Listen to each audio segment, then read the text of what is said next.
Well, in sporting parlance, Anthony Albanese and Penny Wong played an absolute blinder at the Pacific Island Forum in Fiji last week. The last time these Pacific leaders got together was in 2019 with former Prime Minister Scott Morrison. They were upset that Morrison didn't come with an open chequebook to pay for the destruction their islands were supposedly suffering as a result of climate change.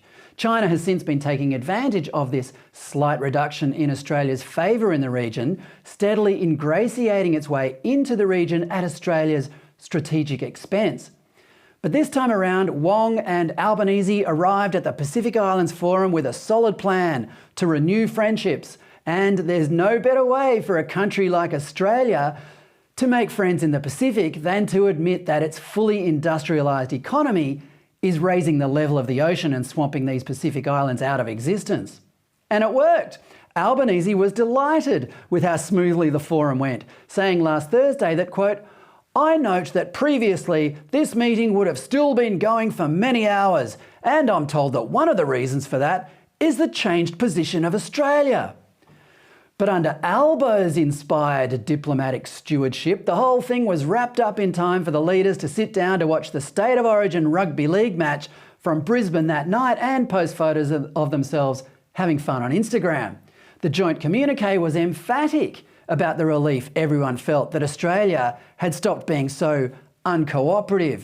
Quote, "Leaders welcomed and fully supported Australia's renewed commitment to the forum's climate change priorities."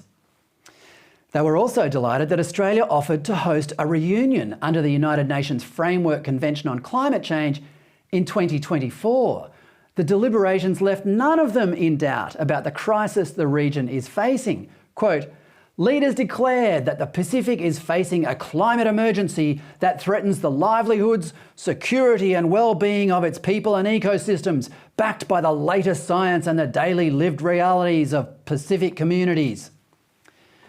They blamed so-called big emitters for this, in other words Australia, and said that under something called the Glasgow Dialogue, the big emitters were responsible for averting, minimising and addressing the loss and damage caused by climate change to developing nations. Now, in case you don't speak diplomatic jargonese, that means give us your money.